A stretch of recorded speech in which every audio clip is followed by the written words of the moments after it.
सिवान का वो चर्चित चेहरा जब जब सिवान पे दस्तक देता है तब तब सिवान की राजनीति में कभी कभी खलबली सी बच जाती है। आज जब वो चेहरा फिर एक बार सिवान का रुख किया तो कई राजनीतिक दल के जो नेता हैं उनमें खलबली सी मच गई। हालांकि वो शख्स परिचय का मोहताज नहीं है, लेकिन ये हमारा कर्तव्य है कि हम आपको बताएं कि आज जो शख्स हमारे सामने बैठा हुआ है वो सिवान का चर्चित अपने जमाने के एसडीपीओ सुधीर कुमार, जो डीआईजी पद से होते हुए रिटायर कर गए और अब वो राजनीति के माध्यम से सिवान को सुंदर बनाने का ख्वाब लेकर के वो यहाँ पे आए हुए हैं। हम उनसे बातचीत करेंगे कि आखिर एक पुलिस अधिकारी होते हुए वो राजनीति की तरफ कैसे रुख कर लिया। सुधीर जी, स्वागत है आपका सिवान में। जिस तरह से आप जब आते हैं, पिछली बार भी आए थे, एक लंबा काफिला लेकर के जब सुहागरा धाम होते हुए और सिवान के कई इलाकों का भ्रमण किया और एक संदेश दे दिया कि राजनीति में सुधीर कुमार आ रहे हैं, दस्तक दे रहे हैं, तो उसके बाद से कई नेताओं को की नींद उड़ा दी आपने। क्या कहना चाहेंगे इस पर? नहीं, मैं तो सिवान में नेताओं की नींद उड़ाने नहीं आया हूँ, उनको अच्छी नींद लेने का संकल्प लेकर आया हूँ।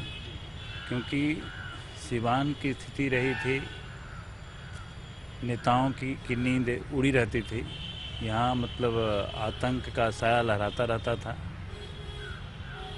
तो मैं नहीं चाहता हूँ कि उस तरह के आतंक का माहौल बना रहे और लोगों की नींद उड़ी रहे। इसलिए मैं इस बात से सहमत नहीं हूँ कि हमारे आने से नेताओं की नींद उड़ी है।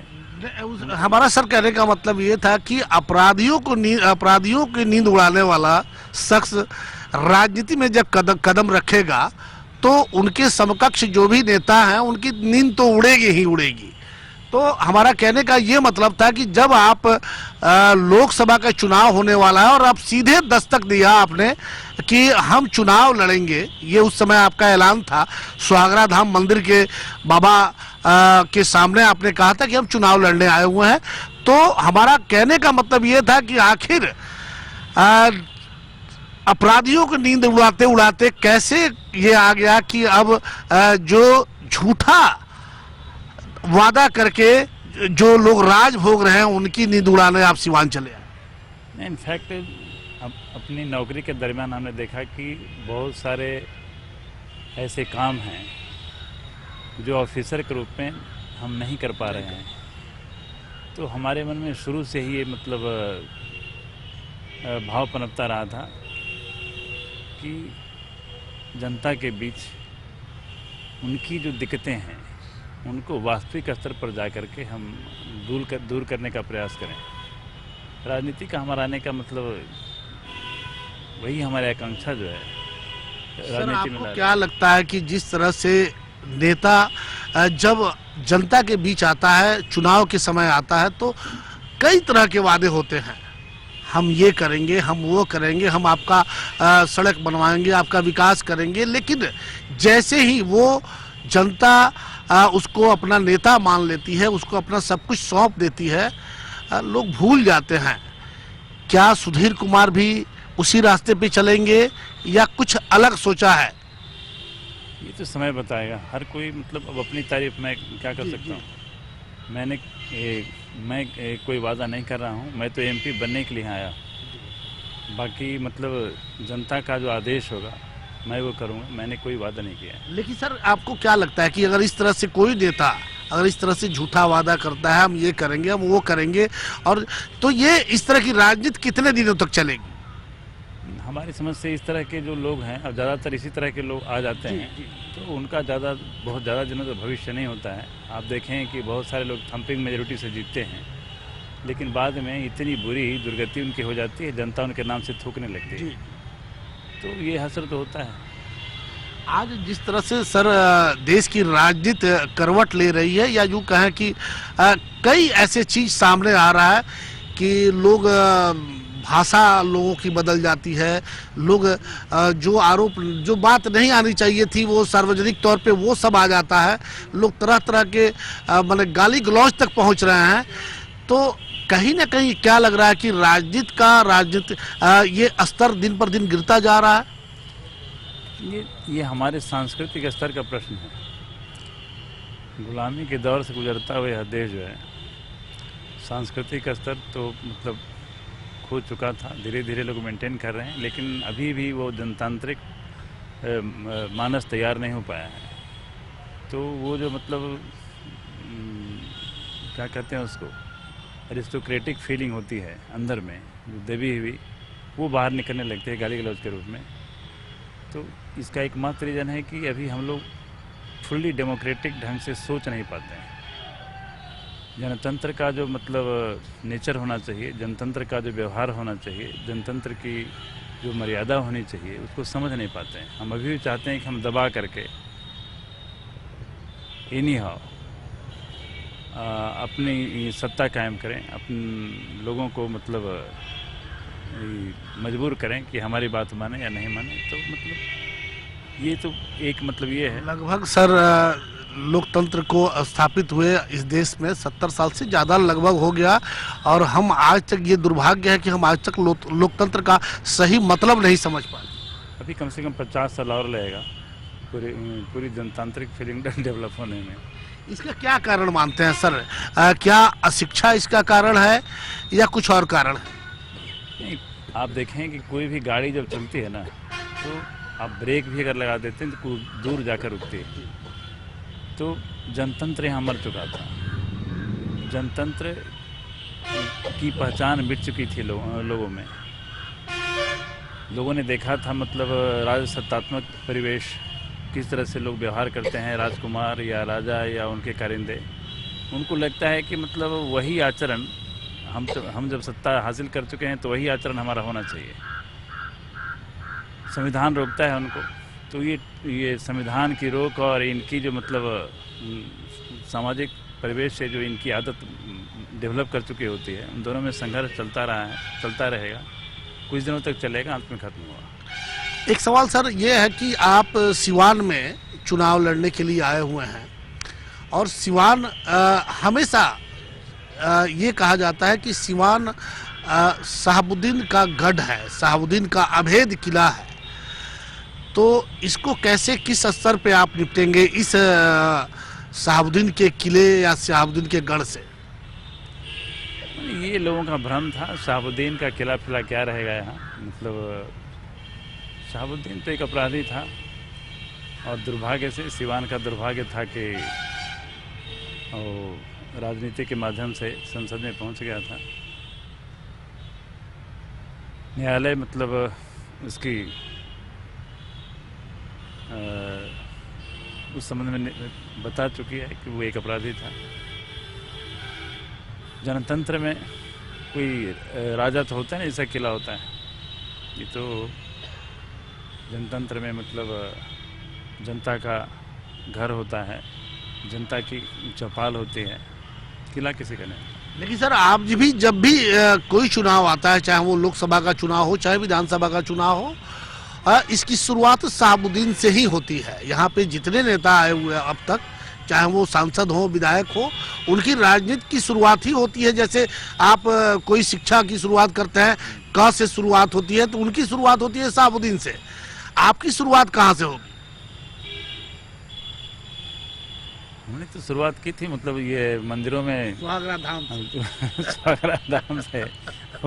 शहाबुद्दीन कोई हमारा आराध्य तो है नहीं कि मतलब उसका नाम लेकर के हम शुरुआत करें। हमारे हम तो हिंदू हैं। ये बार बार ऐसा होता रहा है कि ये आतंक है। 10 साल पहले की हम बात कर रहे हैं, जब यहाँ आतंक था या नहीं था वो अलग बात है, लेकिन उस आतंक के नाम पर यहाँ के वर्तमान सांसद ओम प्रकाश यादव जी निर्दलीय चुनाव जीत के आए थे। उन्होंने वादा किया था कि वो आडवाणी के हाथों को मजबूत करेंगे। लोगों ने उनका साथ दिया, लेकिन चले गए। चुनाव जीतने के बाद वो चले गए कांग्रेस में, फिर दोबारा वो बीजेपी के टिकट पे आए, और फिर नारा वही था कि सीवान को आतंक से मुक्त करवाएंगे। आज जब तीसरी बार की बात आ रही है तो फिर वही सब बातें हो रही हैं।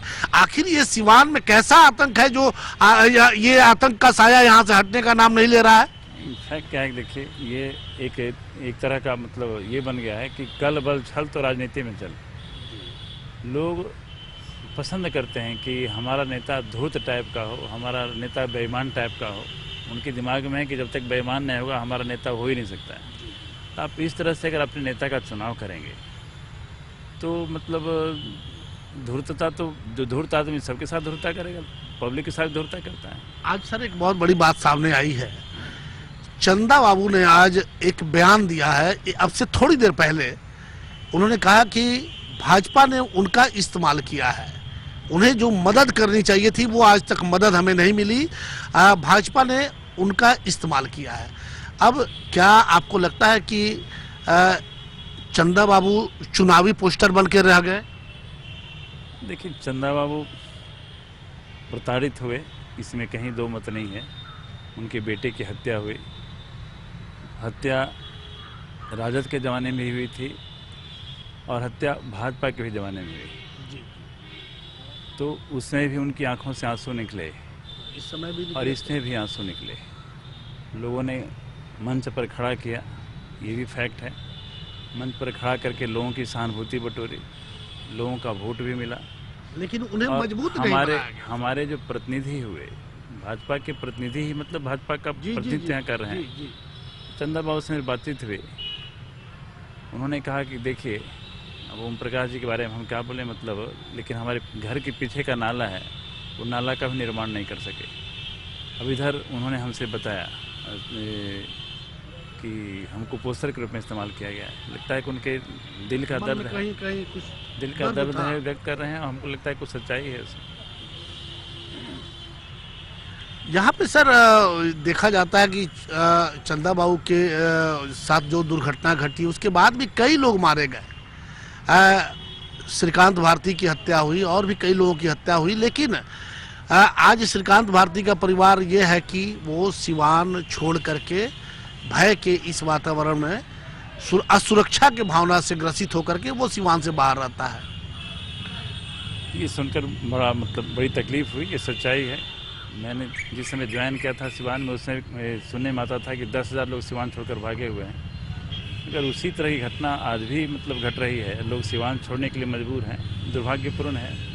लेकिन सर 10 साल जिस व्यक्ति को, मान लीजिए कि 10 साल जिस व्यक्ति को सत्ता सिवान के लोगों ने दिया उस आतंक के खिलाफ, तो आखिर होना चाहिए उनको तो करना, सुरक्षा की भावना या सुरक्षा की व्यवस्था उनको करना चाहिए था उनके लिए, लेकिन ये नेता लोग नहीं कर पाए। मैं तो चाहूँगा कि ये चंदा बाबू को खुद सशक्त बनाया जाए और उन्हें ही मतलब यहाँ से सांसद या विधायक बनाया जाए, ताकि वो अपनी लड़ाई खुद लड़ सकें। जी। और मैं वादा करता हूँ आपसे कि यदि चंदा बाबू को टिकट मिलता है तो मैं नॉमिनेशन नहीं करूँगा, यहाँ से मैं अपनी दावेदारी नहीं करूँगा।